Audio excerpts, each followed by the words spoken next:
প্রিয় রাতুল ভাই, আমি আদনান সাদিক রনি। আপনার অনুষ্ঠান ভূতবেলা আমার অনেক প্রিয় একটা অনুষ্ঠান। আমি ফ্রি টাইমে ফেসবুক লাইভ থেকে আমি প্রথম আপনার ভূতবেলা শুনেছিলাম।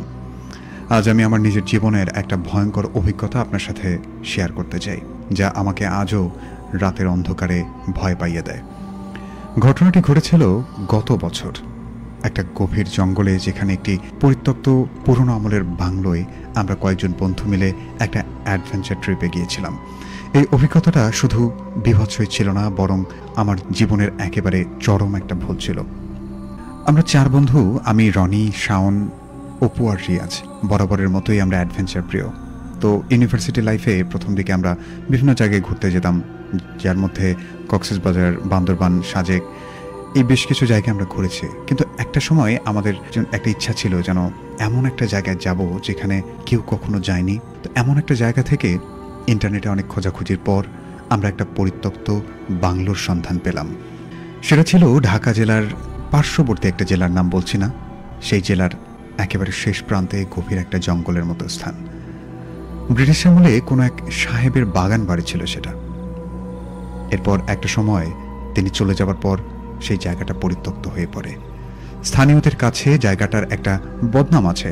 অনেকেই বলে রাতের বেলা ওদিকে নাকি অদ্ভুত রকমের চিৎকার শোনা যায়। তো আমরা সেসব গুজবে পাত্তা দেইনি। সেদিন ছিল মোটামুটি পূর্ণিমা রাত। আমরা মোটরসাইকেল করে রওনা হলাম সেই বাংলোর উদ্দেশ্যে। রাত তখন প্রায় 9টা। গ্রামের জঙ্গলের ভেতর ঢুকলাম। চারপাশে নিস্তব্ধতা। আমাদের বুকের ধুকপোকানি কেমন যেন হঠাৎ করে বেড়ে গেল। বনঝোপঝাড় আর প্রাচীন গাছের সারি যেমন একটা রহস্যময় রাজ্যের দরজা খুলে দিচ্ছিল। বাংলোর কাছে পৌঁছতেই আমাদের ঘড়িতে তখন 11টা বেজে গিয়েছিল। পুরনো আমলের বাংলো, আশেপাশে আগাছা, জঙ্গল এবং তার মাঝখানে দাঁড়িয়ে থাকা ভাঙাচোরা কাঠামোটা দেখে আমাদের অ্যাডভেঞ্চারের রোমাঞ্চ আরও বেড়ে যেতে লাগলো। বাংলোর গেটটা অনেক আগেই ধসে পড়েছে। আমরা বাইক রেখে পায়ে হেঁটে ভেতরে ঢুকলাম। বাংলার ভেতরটা ছিল পুরোপুরি অন্ধকার, আর সাথে সাথে কেমন যেন গুমোট একটা পরিবেশ। চারিদিক থেকে একটা ভেজা ভেজা শুকনো মাটির গন্ধ আসছে। পুরনো কাঠের মেঝেতে পা রাখতেই একটা কর্কশ আওয়াজ হলো। মনে হলো যেন বাংলোটা নিজেই আমাদেরকে স্বাগত জানাচ্ছে। আমাদের হাতে ছিল টর্চ। টর্চের আলোয় ঘরের ধুলো আর মাকড়সার জালগুলো স্পষ্ট দেখা যাচ্ছিল। আমরা ঠিক করলাম মাঝখানের হল ঘরেই আমরা ক্যাম্প করব। ব্যাগ থেকে স্লিপিং ব্যাগ আর খাবার বের করে রাখলাম। ঠিক তখনই আমরা প্রথমবার কোনো একটা অদ্ভুত আওয়াজ শুনতে পেলাম। একটা চাপা ফিসফিসানির মতো শব্দ। প্রথমে ভেবেছিলাম ইঁদুর বা অন্য কোনো প্রাণী, কিন্তু শব্দটা ক্রমেই বাড়তে লাগলো। মনে হচ্ছিল যেন কেউ আমাদের চারপাশেই কথা বলছে, কিন্তু তার কোনো ভাষা বোঝা যাচ্ছিল না। রিয়াজ তখনই বলল, চল একটু ঘুরে দেখি বাংলোটা। আমরা চারজনের টর্চ হাতে নিয়ে উপরে তলায় গেলাম। সিঁড়িগুলো মোটামুটি ভাঙা ছিল, যেন যে কোনো মুহূর্তেই ভেঙে পড়তে পারে। উপরে উঠতেই একটা দীর্ঘ করিডোর পেলাম। করিডোরের শেষ প্রান্তে একটা বড় ঘর ছিল। দরজার পাল্লা ভেঙে পড়েছে। আমরা ঘরের ভিতরে ঢুকতেই একটা বিকট পচা গন্ধ পেলাম। মনে হলো যেন বহু পুরনো কোনো একটা লাশের গন্ধ পাওয়া যাচ্ছে। হঠাৎ করে আমার টর্চটা নিভে গেল। আমি লাইট জ্বালানোর চেষ্টা করলাম, কিন্তু কোনো কাজ হলো না। শাওন তার টর্চটা জ্বালিয়ে ঘর দেখার চেষ্টা করলো। ঘরের একটা কোণে কাঠের একটা দোলনা ছিল, এবং সেই দোলনাটি আপনা আপনিভাবে দুলছিল। সব কিছু ছিল পুরনো, একেবারে ভেঙে পড়ার মতো। কিন্তু আমাদের মনের মধ্যে জাগলো, এই দোলনাটা কীভাবে এতটা নতুন। মনে হচ্ছে যেন সব কিছু নতুন। যেই দোলনার দড়ি, কাঠ। তা এই দৃশ্য দেখে আমরা একে অপরের দিকে তাকালাম। দোলনার দুলনিটা ক্রমশ বাড়ছিল। কেউ যেন অদৃশ্যভাবে সেখানে দুলছে। আমরা ভয় পেলেও কৌতূহল আমাদেরকে জয় করে ফেলল। আমরা দোলনার দিকে এগোলাম। টর্চের আলোয় দেখা গেল দোলনার ঠিক নিচে মেঝেতে একটা ফ্রেমে বাঁধানো ছবি পড়ে আছে। ছবিটা তুলে ধরতেই আমরা আটকে উঠলাম। ছবিটা ছিল অল্প বয়সী একটা মেয়ের, যার চোখ দুটো ছিল অস্বাভাবিক রকমের বড়, আর মুখে ছিল অস্বাভাবিক রকমের হাসি, এবং পেছনে ইংরেজিতে কিছু একটা লেখা ছিল। আমি সেটা পড়তেই পারলাম না, কারণ লেখাটা আধোভাবে মোছা ছিল। রিয়াজ ভয় পেয়ে ছবিটা ছুঁড়ে ফেলে দিল। ছবিটা মেঝেতে পড়তেই একটা তীব্র চিৎকার ভেসে এলো। সেই চিৎকার যেন পুরো বাংলোটাকে কাঁপিয়ে দিল। চিৎকারটা কোনো মানুষের ছিল না, সেটা ছিল যন্ত্রণা কাতর, তীক্ষ্ণ আর অমানবিক একটা শব্দ। আমরা প্রাণপণে সিঁড়ি দিয়ে নামার চেষ্টা করলাম। সিঁড়ি দিয়ে নামার সময় হঠাৎ শাওন হোঁচট খেয়ে পড়ে গেল এবং তার পা ভেঙে গিয়েছিল সেখানেই। ওকে নিয়ে আমরা দ্রুত নিচে নামলাম। আমাদের মধ্যে চরম একটা আতঙ্ক ছড়িয়ে পড়েছিল। অদৃশ্য ছায়া আর ভয়ঙ্কর হাসি, একেবারে যেন একটা দুঃস্বপ্ন আমাদের। আমরা হল ঘরে ফিরে এলাম। মনে হলো কে যেন আমাদের অনুসরণ করছে। হঠাৎ রিয়াদ চিৎকার করে উঠল, বলল, এই দরজার ওপাশে কে, দেখো তো। টর্চের আলোয় দেখলাম হল ঘরের বাইরে দরজায় একটা লম্বা ছায়া দাঁড়িয়ে আছে। ছায়াটার আকার ছিল অস্বাভাবিক রকমের বড় আর লম্বা, সেই সাথে অনেকটা সরু। তার মাথাটা বাঁকানো ছিল, যেন সে আমাদের দেখতে চেষ্টা করছে। আমরা সবাই ভয়ে কাঁপছিলাম। সেই ছায়াটা ধীরে ধীরে দরজার দিকে এগিয়ে এলো। তারপরে যা হলো আমি কোনোদিন ভুলতে পারবো না। সেই ছায়াটা হলঘরের ভেতর ঢুকে পড়লো, কিন্তু ছায়াটার কোনো শরীর ছিল না, শুধু একটা অস্পষ্ট অবয়ব যার কোনো মুখ দেখা যাচ্ছিল না। শুধু দুটো লালচে চোখ জল করছিল। সেই সাথে চোখ দিয়ে তাকিয়ে আমাদের মনে হলো যেন আমাদের সমস্ত শক্তি শুষে নেওয়া হয়েছে। সেই ছায়াটা আমাদের দিকে এগিয়ে এলো, আর তখনই একটা বিকট হাসির শব্দ শুনতে পেলাম। হাসিটা অত্যন্ত বীভৎস, রুক্ষ, কর্কশ, যেন মনে হচ্ছিল অসংখ্য মানুষের আত্মা একসঙ্গে হাসছে। আমাদের মধ্যে আমাদের বন্ধু অপু ছিল বেশ সাহসী। সে হাতের কাছে একটা পুরনো লাঠি তুলে সেই ছায়াটার দিকে ছুঁড়ে মারল, কিন্তু অদ্ভুতভাবে সেই লাঠিটাও ছায়ার ভেতর দিয়ে বেরিয়ে গেল। ছায়াটা এবার অপুর দিকে এগিয়ে এলো। হঠাৎ করে ছায়াটা অপুর কাছে এসে জাপটে ধরল। অপু চিৎকার করতে লাগলো, আমাকে বাঁচাও, বাঁচাও। আমরা কিছু করতে পারছিলাম না। ছায়াটা অপুকে টেনে নিয়ে বাংলোর পেছনের দিকে একটা দরজা দিয়ে অদৃশ্য হয়ে গেল। অপুর গলার চিৎকারটাও যেন ধীরে ধীরে মিলিয়ে যেতে থাকলো। আমরা 3 বন্ধু বাকরুদ্ধ হয়ে গেলাম। এরপরে ভোর হওয়ার পর আমরা কোনো মতে সেই বাংলো থেকে বেরিয়ে আসি। শাওনকে কোনো মতো বাইকে বসিয়ে আমরা গ্রামে ফিরে আসি। সারাটা পথ আমরা একটা কথাও বলিনি। গ্রামে এসে আমরা অপুর নিখোঁজ হওয়ার কথা বলি। অনেক খোঁজাখুঁজি করেও অপুর কোনো সন্ধান পাওয়া যায়নি। বাংলোর ভেতরে বা আশেপাশে কোথাও কোনো চিহ্ন ছিল না। স্থানীয় কয়েকজন লোককে নিয়েও আমরা সেখানে খুঁজতে গিয়েছিলাম। অনেক খোঁজাখুঁজির পরেও আমার বন্ধু অপু নিখোঁজ। মাথায় একটা চিন্তার ভাঁজ পড়ে গেল, আমরা বাসায় গিয়ে কী জবাব দেব। তো এরপরেই স্থানীয় লোকজনরা বলতে শুরু করলেন, এখানে নাকি ব্রিটিশ সাহেব তার স্ত্রীকে খুন করে তাকে আটকে রেখেছিল অনেকদিন, এবং তারপর সেই ব্রিটিশ সাহেব নাকি এখান থেকে চলে গেছেন। তারপর থেকেই নাকি সেই আত্মা মানুষদের এখানে থাকা পছন্দ করে না। আর সেই বাংলোর কাছে একটা গভীর কুয়ো ছিল, যেখানে কেউ নামলে আর তাদেরকে ফিরে আসতে দেখিনি। তখন বুঝতে পারলাম হয়তো সেই কুয়োতেই আমাদের বন্ধু হারিয়ে গিয়েছে কিনা। কলিজার ভেতর থেকে অদ্ভুত একটা ভয় কাজ করছে, মনে হচ্ছে যেন গলা শুকিয়ে উঠছিল বারবার। তো এই ছিল ঘটনা। আমি যখন একা থাকি রাতের অন্ধকারে, আমার মনে হয় যেন সেই বাংলোর ছায়াটা এখনও আমার আশেপাশে ঘুরছে। সেই বিভৎস হাসিটা আমার কানে আজও প্রতিধ্বনিত হয়। রাতুল ভাই, এই গল্পটা আপনার শ্রোতাদের কাছে পৌঁছানো দরকার আমার মনে হলো, কারণ কিছু জায়গায় অ্যাডভেঞ্চার করতে যাওয়া মানে নিজের জীবনকে ঝুঁকির মুখে ফেলা। আর হ্যাঁ, আরেকটা বিষয়, সেটা হচ্ছে এই ঘটনার 2 দিন পরে আমার বন্ধুকে আবার খুঁজে পাওয়া যায়। সেই ঘটনাটি আমি অন্য আরেকদিন লিখব। ভালো থাকবেন। আমি আদনান সাদিক রনি, বগুড়া।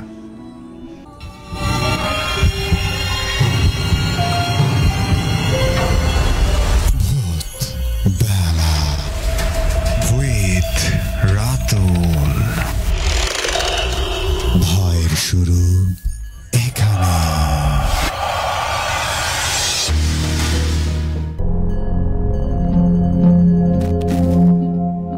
ইয়েস, ভয়ের শুরু এখানেই। কাছে দূরে যেখানে থেকে এই মুহূর্তে আমাদেরকে দেখছেন এবং শুনছেন, তাদের কাছে জানতে চাই যে প্রথম এই ঘটনাটি আপনাদের কার কাছে কেমন লাগলো। এই ঘটনাটি আমাদেরকে লিখে পাঠিয়েছিলেন আদনান সাদিক রনি। ওনার ইউনিভার্সিটি লাইফের একটা অ্যাডভেঞ্চারের ঘটনা আমাদেরকে লিখে পাঠিয়েছেন। বেশ আনকমন একটা ঘটনা ছিল এবং বেশ চমৎকার লেগেছে আমার কাছে। তো এই পর্যায়ে আমি আসলে আর কথা বাড়াতে চাই না। আমার হাতে আরেকটি আপনাদের পাঠানো মেইল রয়েছে, সেই মেইলটিতে চলে যেতে চাই।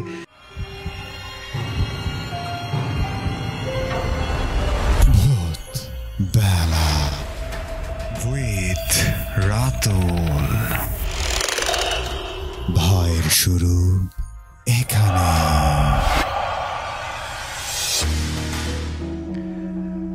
আসসালামু আলাইকুম রাতুল ভাই। আজকে যে ঘটনাটা বলছি সেটা আমার বন্ধু ইউসুফের থেকে শোনা। ইউসুফ আমাকে যেভাবে বলেছে আমি ঠিক সেভাবেই লিখছি। ঘটনাটা 2016 সালের। আমি আর আমার কয়েকজন বন্ধু মিলে ঘুরতে গেলাম। যখন আমরা যথাস্থানে পৌঁছাই তখন প্রায় রাত 8টা মতন বাজে। রাতটা কাটিয়ে দেব বলেই একটু দেরি করে বের হয়েছিলাম আমরা একটা হোটেল ঠিক করলাম। এরপর যখন রাতে ঘুরতে বের হলাম তখন রাত 12টা মতন বাজে। আমি তখন ক্লান্ত অনুভব করি এবং আমার বন্ধুদের নিয়ে ঘুমোতে যাই। এরপর ঘুমিয়ে পড়ি। রাত তখন প্রায় 3টা বাজে। গুনগুন করে কারো গান গাওয়ার শব্দে আমার ঘুমটা ভেঙে যায়। আমি ঘুম থেকে উঠেই আবছা আলোয় দেখলাম, তা দেখার সঙ্গে সঙ্গে আমার হৃৎপিণ্ড যেন কেঁপে উঠল। আমি দেখলাম আমাদের রুমেই একটা মেয়ে ফ্যানের সাথে ফাঁস দিয়ে ঝুলে আছে। আমি ভালো করে দেখতেই চিৎকার করে উঠলাম, কিন্তু ভাবার বিষয় হলো আমি চিৎকার দেওয়ার পরও আমার বন্ধুরা কেউ কোনো চিৎকারের শব্দ শুনতে পায়নি। আমি ছটফট করছি, চিৎকার করছি এবং লাশটা বলছে আমাকে বাঁচাও, আমাকে বাঁচাও। কিছুক্ষণ পর লাশটা আস্তে আস্তে আমার দিকে এগিয়ে আসছে, আমার হাত ধরে টেনে নিয়ে যাচ্ছে অচেনা রাস্তা। এক পর্যায়ে লাশটা আমাকে একটা কবরস্থানের কাছে নিয়ে গেল। আমাকে কবরস্থানের গেটে রেখে লাশটা কবরের ভেতর ঢুকে গেল এবং একটা কবরের সামনে দাঁড়িয়ে লাশটার কান্নার শব্দ শুনতে পেলাম এবং জোরে জোরে বলছে আমাকে মুক্তি দাও, মুক্তি দাও, আমি আবার আসবো, কাউকে ছাড়বো না। এরপর প্রথমে ফজরের আজান দেওয়ার সাথে সাথে লাশটা কোথায় যেন মিলিয়ে গেল এবং আমি অজান্তেই মাটিতে পড়ে গেলাম। পরের দিন আমি আমার নিজেকে আবিষ্কার করলাম বিছানায়। আমার বন্ধুরা আমাকে বলছে যে কাল রাতে কোথায় গিয়েছিলে। তারপর আমি অবাক হয়ে গেলাম এবং আমার সাথে ঘটে যাওয়া সমস্ত ঘটনা তাদেরকে বলি এবং পরের দিন যাচাই করে দেখলাম আমরা যে হোটেলে ছিলাম সেই হোটেলের সেই রুমটাতে কোনো একটা মেয়ে গলায় ফাঁসি দিয়ে মারা গিয়েছিল এবং তার আত্মা আজও সেই হোটেলে ঘুরে বেড়ায়। রাতুল ভাই এই ঘটনাটি আমাকে বলেছিলেন আমার বন্ধু ইউসুফ। রাতুল ভাই, এটাই আমার লেখা আজকের গল্প। আমার নাম সাফায়েত হোসেন সীমান্ত, ঘোড়াবান্ধা চৌরাস্তা থেকে।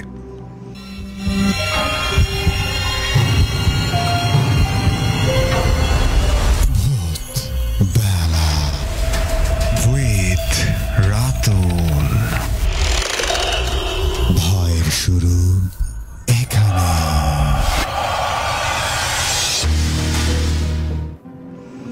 ইয়েস, ভয়ের শুরু এখানেই। খুব ছোট্ট একটা মেইল ছিল, কিন্তু উনি যেটা বোঝাতে চেয়েছেন সেটি কিন্তু আশা করি আপনারা সবাই বুঝতে পেরেছেন। এমন একটা গ্রুপ, যেমন প্রথম ঘটনাটাতেও কয়েকজন বন্ধু মিলে কোনো একটা অ্যাডভেঞ্চারে গিয়েছিলেন এবং সেই জায়গা থেকে তারা একটা ভয়ঙ্কর দৃশ্যের সম্মুখীন হন এবং এই ঘটনাটিও কিছুটা সিমিলার ছিল।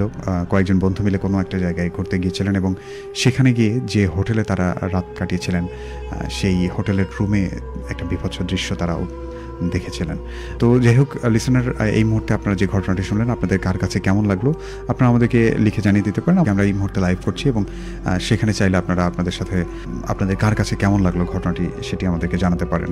তো এই মুহূর্তে আমি আসলে আর কথা বাড়াবো না, আমার হাতে আরেকটি মেইল আছে, সেটিতে যাব এবং তার আগে আমি দেখতে চাই যে কে কোথা থেকে শুনছেন এবং কার কাছে কেমন লাগলো এই ঘটনাটি। খুব বেশি কমেন্ট পড়বো না, কারণ আমার হাতে যে পরবর্তী মেইলটা রয়েছে সেই মেইলটিতে চলে যাব। এই ঘটনাটি আমাদেরকে পাঠিয়েছিলেন সাইফুল ইসলাম। উনি যেভাবে লিখেছেন আমি ঠিক সেভাবে পড়ার চেষ্টা করছি। আসসালামু আলাইকুম রাতুল ভাই, আজকে যে ঘটনাটি বলছি সেটা আমার নিজের সাথে ঘটে যাওয়া ঘটনাটা 2013 সালের। দিনটি ছিল শনিবার। সকাল থেকে অনেক গরম ছিল, মাঝে মাঝে বিদ্যুৎ যাচ্ছে আবার আসছে।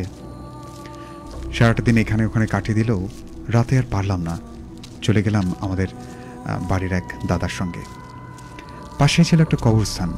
দিনে সবাই মিলে সেখানে বসে থাকে, কিন্তু এখানে আজকে কাউকেই দেখতে পাচ্ছি না। খুব বেশি যে রাত তাও না, বাতাস শিরশির করে বইছে। আমি সঙ্গে সঙ্গেই সেখানে ঘুমিয়ে পড়লাম। হঠাৎ করেই একটা দমকা হাওয়ায় আমার ঘুমটা ভেঙে গেল। চারিদিকে তাকিয়ে দেখলাম আকাশের যেন কালো মেঘে আচ্ছন্ন হয়ে গেছে। চারপাশে লক্ষ্য করতে দেখলাম আমি ছাড়া আর কেউ নেই, কিন্তু আমার সাথে যে দাদা এসেছিল তাকেও আমি দেখতে পাচ্ছি না। কিন্তু আমার যখন ভালোভাবে জ্ঞান ফিরল আমি তখন একটা শব্দ শুনতে পেলাম। আমি দেখলাম সেই শব্দটার উৎস সেই কবরস্থানের ভেতর। আমি আস্তে আস্তে কবরস্থানের দিকে তাকালাম এবং আমি দেখলাম সম্পর্কে আমার অন্য আরেকজন দাদা, উনি কবরস্থানের মধ্যে বসে আছেন এবং একটা মানুষ আকৃতির সাথে কি যেন কথা বলছেন। এবং বলে রাখি রাতুল ভাই, দাদা সাধারণত কবিরাজি কাজ করেন। কথাটি ছিল এরকম, 7টা মাথা দিতে তো আরও 3টা বাকি। অভয়টি তখন বলছে, 3টা মাথা হলেই তো আমি সমস্ত শক্তি পেয়ে যাব। তখন রাত 12টা মতো বাজে, বিদ্যুৎ নেই বললেই চলে। তো আমি ওখানেই ছিলাম। এর কিছুক্ষণ পরে দাদার কাছে গেলাম এবং তাকে জিজ্ঞেস করলাম, দাদা কী করছো এখানে? তো যাই হোক, দেখলাম দাদা কোনো কথা বললো না। আমি সেখান থেকে চলে আসলাম। এর পরের দিনের ঘটনা। তো সেদিন আমাকে দাদা ডাকেন এবং বলেন, আমার সাথে এক জায়গায় যাবি? আমি দাদাকে বলার চেষ্টা করলাম, দাদা কোথায় যাচ্ছি আমরা? তো যাওয়ার পথে আমি দাদাকে দেখলাম, দাদার হাতে একটা ব্যাগ, কিন্তু ব্যাগের ভেতর কী জিজ্ঞাসা করায় তিনি আমাকে কিছু বললেন না। এরপর দাদা আমাকে নিয়ে সেই কবরস্থানের মধ্যে ঢুকলো। আমার শরীরে কি যেন পানির মতো একটা ছিটিয়ে দিলেন। তারপর আমাকে বললেন, ব্যাগটা ধর। এবং ব্যাগটার মধ্যে একটা ধারালো ছুরি বের করে নিলেন তিনি। ছুরিতে কিছুটা রক্ত লেগেছিল। আমি দেখা মাত্রই ভয় পেয়ে গেলাম। আমি কিছু বলিনি এবং চুপচাপ ব্যাগটা ধরে রাখলাম। দাদা একটা সময় একটা কবরের সামনে গেল, হাত দিয়ে মাটি সরাতে লাগলো এবং এক পর্যায়ে মাটি সরানো শেষ হয়ে গেলে কবরের মধ্যে থেকে একটা যুবক ছেলের লাশ বের করলেন এবং সেই ধারালো ছুরি দিয়ে এক কোপে সেই যুবকের দেহটা থেকে মাথাটা আলাদা করে নিল। আমি চিৎকার করে উঠলাম। দাদা আমাকে বলল, ভয় পাস না, কিচ্ছু হবে না। রাত প্রায় তখন 1:30 মতন বাজে। চারিদিকে শিয়াল কুকুরের ডাক ছাড়া আর কারো কোনো শব্দ নেই। একেবারে নিস্তব্ধ পরিবেশ। কান্নার শব্দে আমি ব্যাগটার ভেতরের দিকে তাকালাম এবং দেখলাম সেই ব্যাগের ভেতর 2টি যুবকের মাথা। দেখা মাত্র আমার শরীর থেকে ঘাম ঝরতে শুরু করলো এবং ব্যাগটা আমি সেখানে রেখে চলে গেলাম। এরপর দাদা আমাকে কবরস্থানের গেটে রেখে দাদা বললেন যে, তুই এখানে একটু দাঁড়া, আমি আসছি। ব্যাগটার মধ্যে 3টে ছেলের মাথা বের করে সেই অবয়বকে দিচ্ছেন। এই দৃশ্য দেখে আমি জ্ঞান হারিয়ে ফেললাম সেখানেই। আমার যখন জ্ঞান ফিরল তখন আমি দেখলাম আমি আমার নিজের বিছানায় শুয়ে আছি, পাশেই আমার দাদা বসে আছে। এরপর দাদা আমার শরীরে ফু দিলেন এবং পানি পরা দিলেন। এগুলো দেওয়ার পরে আমি এখন পর্যন্ত স্বাভাবিক আছি। রাতুল ভাই, এটি ছিল আমার সাথে ঘটনা। ভালো লাগলে পড়ে শোনাবেন। সাফায়েত হোসেন সীমান্ত, ঠিকানা চৌরাস্তা, ঘোড়াবান্ধা, পলাশবাড়ি।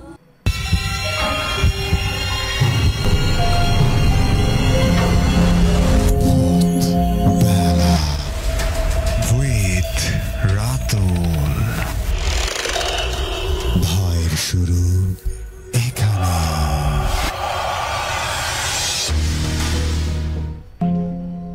অনেক অনেক ধন্যবাদ। এই ঘটনাটি আমি সর্বশেষ যেটি পড়ে শোনালাম সেটি সাফায়েত হোসেন সীমান্ত আমাদেরকে পাঠিয়েছিলেন।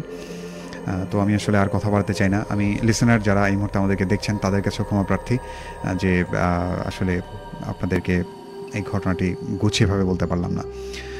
তো আমি চেষ্টা করব পরবর্তীতে সেই ঘটনাটি, তানভীর প্রধান যে ঘটনাটি পাঠিয়েছিলেন সেটি আবারও ঠিকঠাকভাবে উনি যদি পাঠান আমি সেভাবে গুছিয়ে পড়ার চেষ্টা করব। জন্য এই মুহূর্তে আসলে আমি আর কথা বাড়াতে চাই না। আমি সরাসরি চলে যাব আমার হাতে থাকা সেই মেইলটিতে।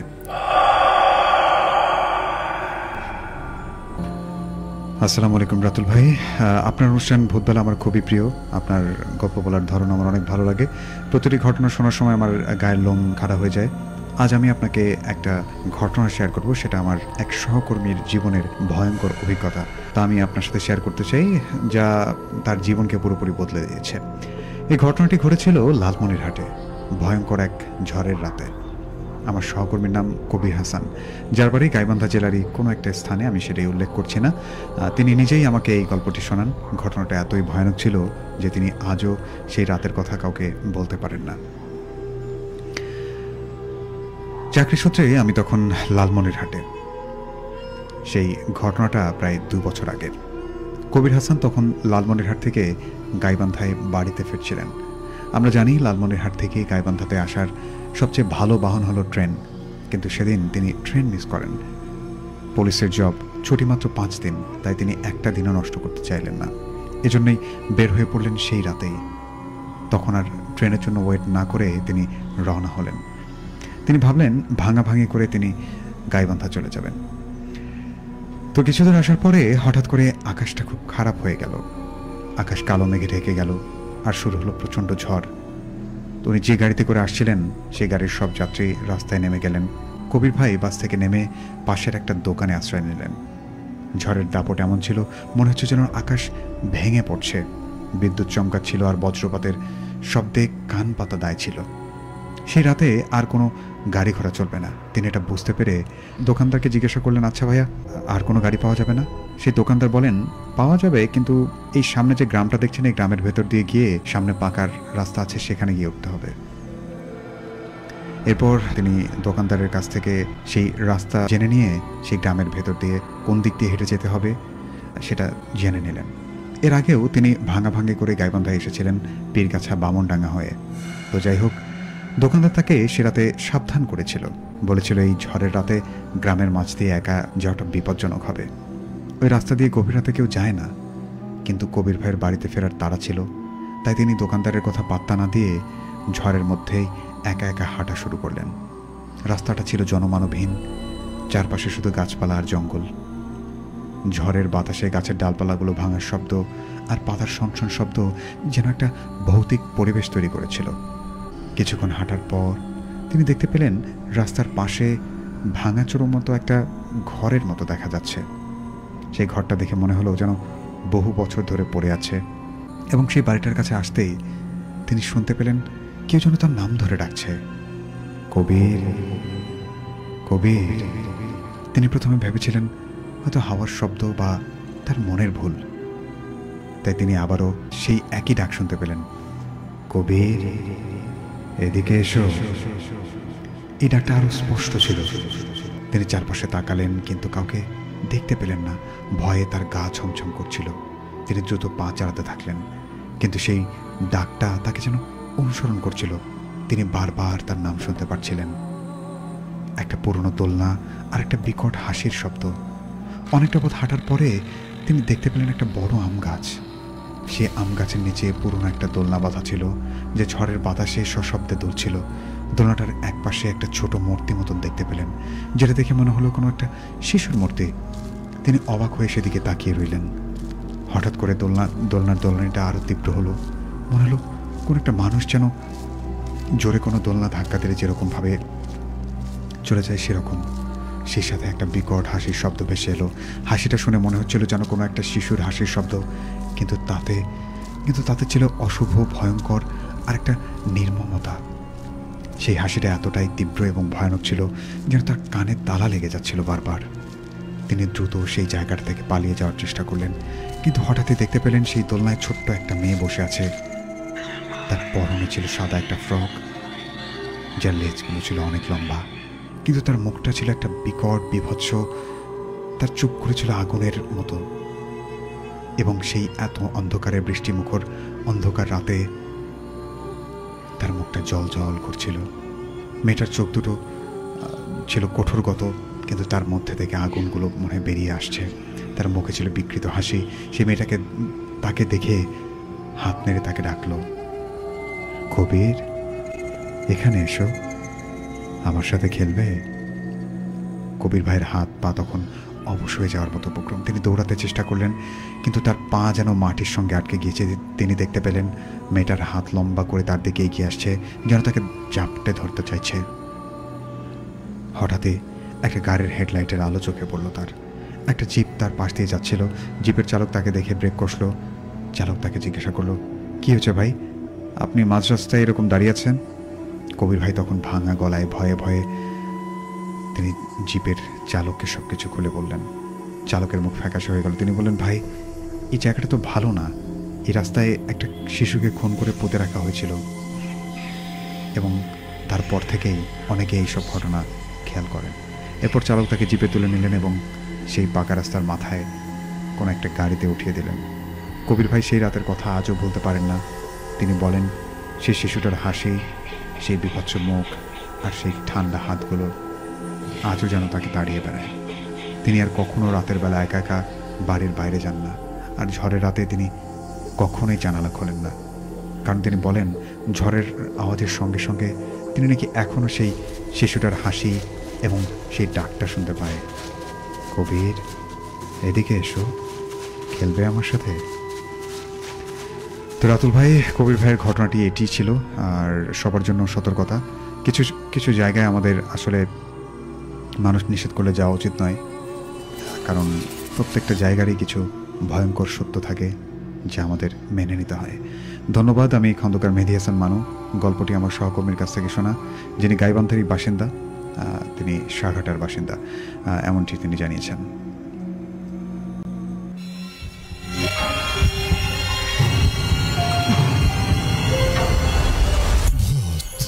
বেলা উইথ রাতুল। ভয়ের শুরু এখানে।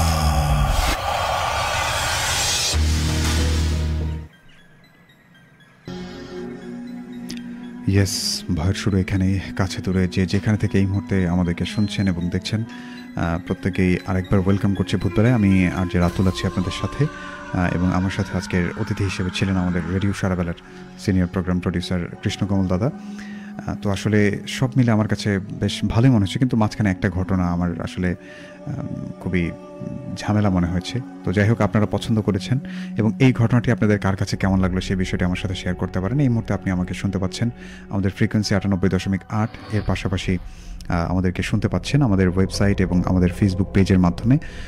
তো ফেসবুক লাইভে যারা যারা আমাদেরকে দেখছিলেন তারা আসলে কমেন্টের মাধ্যমে তাদের মতামতগুলো জানাচ্ছেন। এবং সেক্ষেত্রে আমি আরেকটা কথা বলতে চাই, যারা আমাদের স্টুডিওতে এসে ঘটনা শেয়ার করতে চান তারা চাইলে আমাদেরকে ফোন করতে পারেন এই নাম্বারে 01713484465। এবং আমি মাঝে মধ্যেই বলি যে যারা ঘটনা শেয়ার করতে স্টুডিওতে আসতে চান তারা চাইলে মিসড কল দিতে পারেন আমাদের নাম্বারে। সেটা অবশ্যই প্রোগ্রাম চলাকালীন সময় যদি আপনারা যে নাম্বার থেকে মিসড কল আসে আমরা সেই নাম্বারগুলো নোট করে রাখি এবং পরবর্তীতে তাদের সাথে যোগাযোগ করি। তো আমি আপনাদের কাছে আরেকবার ঘোষণা দিচ্ছি যে যারা আমাদের স্টুডিওতে এসে ঘটনা শেয়ার করতে চান বা আগামী সপ্তাহে বা কোনো একটা সময় আপনি আসতে চান, তো সেক্ষেত্রে আমাদেরকে মিসড কল দিতে পারেন এই নাম্বারে 01713484465। আর আরেকটি বিষয়, সেটি হচ্ছে আপনি যদি চান আপনার ঘটনা আমি পড়ে শোনাই, তাহলে আপনি চাইলে আমাদেরকে মেইল করতে পারেন। আমাদের মেইল অ্যাড্রেসটি হচ্ছে bhoot.sarabela@gmail.com।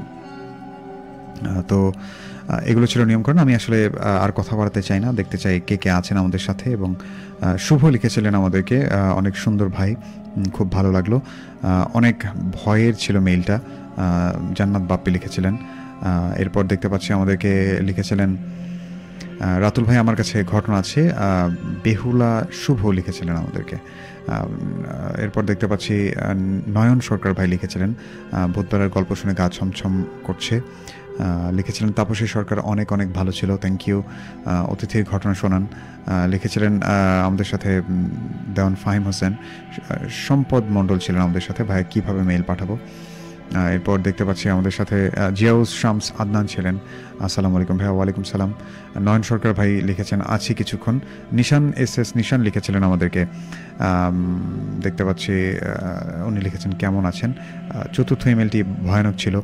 মোহাম্মদ আবদুল্লাহ আল মানিক লিখেছেন যে গল্পটা শুনে টেনশনে পড়ে গেলাম, কারণ আমার প্রচুর মাছ ধরার নেশা।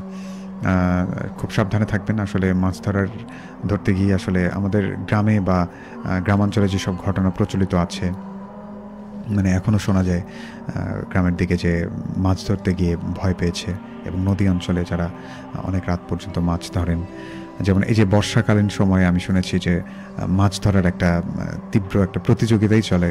দেখা যায় যে অনেক সময় যে হাঁটু পরিমাণ বৃষ্টি বা মানে হাঁটু পরিমাণ পানি বা তার চেয়ে একটু কম পানি হলে নাকি মাছ অনেক বেশি পাওয়া যায়। তো সেই সময়টাতে দেখা যায় যে অনেকেই মাছ ধরতে বের হন হাতে টর্চ এবং মশাল নিয়ে। তো আসলে খুব সাবধানে থাকবেন। লিখেছিলেন আমাদেরকে আহাদ সরকার, ভাইয়া থানাপাড়া থেকে সাথে আছি, অনেক সুন্দর। আহাদ, আমাদের সাথে যুক্ত থাকার জন্য ধন্যবাদ। জলমশা আছে, আচ্ছা আচ্ছা, নয়ন সরকার ভাই লিখেছিলেন একটা কথা, আসলে বুঝতে পারলাম না। মোহাম্মদ আবদুল্লাহ মানিক লিখেছেন মাছের ঘটনাটা বেশ ভয়ানক ছিল। আমাদের সাথে ছিলেন সাগর ভাই, উনি লিখেছিলেন যে তখন ছিল আষাঢ় মাস। উনি একটা ছোট ঘটনা আমাদেরকে লিখে পাঠিয়েছিলেন। আসলে কমেন্টের মাধ্যমে ঘটনা পাঠালে আমি সেই ঘটনাগুলো পড়ি না ভাইয়া, আপনি মেইলে পাঠাতে পারেন। গা শিউরে ওঠার মতো ঘটনা লিখেছিলেন তাপসী সরকার। এরপর দেখতে পাচ্ছি আমাদেরকে লিখেছিলেন ইউসুফ আলী, ভাইয়া কেমন আছেন, আমার বাসায় গাইবান্ধায়, রামচন্দ্রপুর থেকে উনি আমাদেরকে শুনছেন। নাজিম মণ্ডল ছিলেন আমাদের সাথে, অনেকদিন পর যুক্ত হয়েছেন। এমডি সাগর মিয়া লিখেছেন আই লাভ ইউ রাতুল ভাই। ওকে ভাইয়া, থ্যাংক ইউ। লিখেছিলেন আমাদেরকে ভাইয়া আমি আছি চুনিয়াকান্দি থেকে।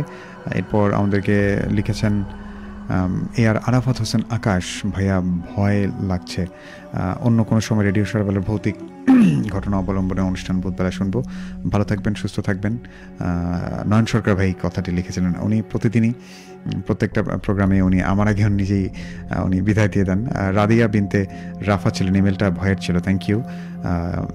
আমাদের সাথে ছিলেন শামস, আদনান, তারপর আরও অনেকেই ছিলেন, যেমন রনি সরকার লিখেছেন, ভাইয়া আছি শেষ পর্যন্ত। আমরা মোটামুটি আমাদের কার্যক্রম শেষ। আমি কিছু SMS দেখতে পাচ্ছি, আসলে SMS পড়া হয় না, তারপরও অনেকেই SMS করেন আমাদেরকে। দেখতে পাচ্ছি যে হাই ভাই কেমন আছেন আপনি, SMS করেছেন কিন্তু নাম লেখেনি। আমাদেরকে আরেকজন দেখতে পাচ্ছি, উনি ফোন নম্বর পাঠিয়েছেন, সেই সাথে ওনার নাম লিখেছেন আমি জোবাইর। আচ্ছা, উনি আবার SMS-এ আমাদের ফোন নম্বরটি লিখে জানিয়েছেন 01713484465। আমি আসলে এই নাম্বার লিখতে বলিনি, আপনি যদি আমাদের স্টুডিওতে আসতে চান সেক্ষেত্রে আপনার ফোন নম্বরটি আমাদেরকে পাঠিয়ে দিতে পারেন, এটা বলেছি। তারপর আচ্ছা জোবাইর আমাকে একটি উনি জোবাইর আবার একটি গানও শুনতে চেয়েছিলেন। আমাদের সাথে ছিলেন রিয়ন, আমাদের সাথে ছিলেন MD সিফাত আলম, উনি শুনছেন আমাদেরকে ত্রিমণি থেকে। এরপর দেখতে পাচ্ছি ভাইয়া আজকের ঘটনাগুলো অনেক ভয়ানক ছিল, আমি শুনছি ঢোলভাঙ্গা থেকে। আমাদেরকে লিখেছিলেন তিথি সরকার, উনি লিখেছিলেন আমাদেরকে বাদিয়াখালী থেকে। ওকে, যাই হোক, আজকের মতো এই কটি ছিল SMS।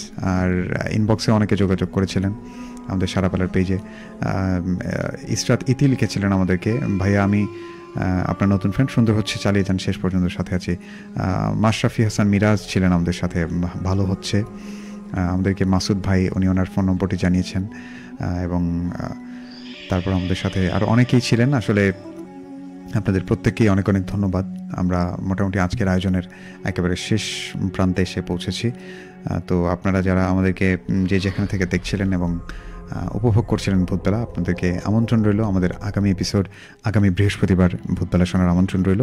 সে পর্যন্ত সকলেই ভালো থাকবেন, সুস্থ থাকবেন এবং প্রত্যেকে পারলে একটা করে শেয়ার করবেন আমাদের এই প্রোগ্রামটি, এবং আমরা কীভাবে আমাদের এই প্রোগ্রামটিকে বেশি মানুষের কাছে পৌঁছতে পারি সেই মূল কারিগর আপনারাই। এবং আপনারা যদি প্রত্যেকেই শেয়ার করেন তো সেক্ষেত্রে আমরা খুব বেশি মানুষের কাছে পৌঁছতে পারবো, এবং যত নতুন মানুষের কাছে যাবে তত আমরা নতুন নতুন ঘটনা পাবো, আমার বিশ্বাস।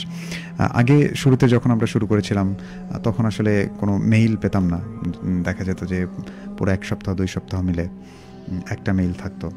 এবং আপনারাও যারা পুরনো শ্রোতা আছেন ভূতবেলা তারাও জানেন যে প্রথম দিকে আসলে একটা করে মেইল পড়তাম, এবং সেই মেইলটি শোনার জন্যই আপনারা কত আগ্রহ নিয়ে বসে থাকতেন।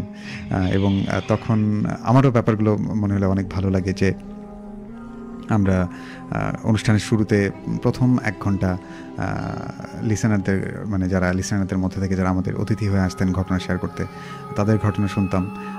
এবং তারপরেই আমরা যখন সেকেন্ড আওয়ারে যেতাম ঠিক 10টা 5 মিনিটে নিউজ ব্রেকের পরে আমরা তখন মেইল পড়তাম। তো আসলে তো সেই সময়ের কথা যাই হোক কেন মনে হলো যে সেটা আমি কোন কথার কারণে বললাম, যে এখন দেখা যায় যে প্রতি সপ্তাহে মানে অসংখ্য ইমেল পাই আপনাদের পাঠানো, আপনাদের সঙ্গে ঘটে যাওয়া বা আপনার জানা ভৌতিক ঘটনা। কিন্তু সেই সময়টা আসলে মানে অতীত সবসময় সুন্দর, সেটা খারাপ হোক বা ভালো হোক, কিন্তু অতীতের কথা ভাবলেই ভালো লাগে। তো যাই হোক, অনেকেই ছিলেন আমাদের সাথে। এবং আপনারা যদি চান আমি পুরনো কিছু ইমেল আমি আপনাদেরকে পড়ে শোনাতে পারি, যদি আপনাদের আগ্রহ থাকে।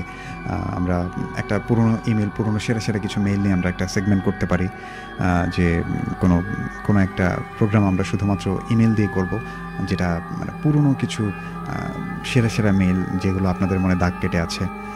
আপনারা কিন্তু চাইলে সেই মেইলগুলো মেনশন করতে পারেন যে কতদিন আগের ঘটনা এবং কি রিলেটেড ঘটনা। আমার সমস্ত ঘটনাই মনে আছে, শুধুমাত্র ওই যে একটু ফায়ার করে দেয়া যে ভাইয়া এই ঘটনাটা অমুক পাঠিয়েছিল।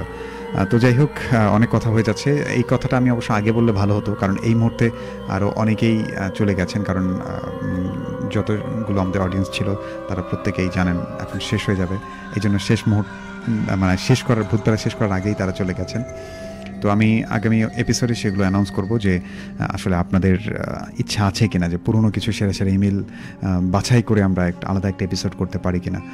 তো আপনারাও জানাতে পারেন যারা যারা আমাদেরকে দেখছিলেন এতক্ষণ।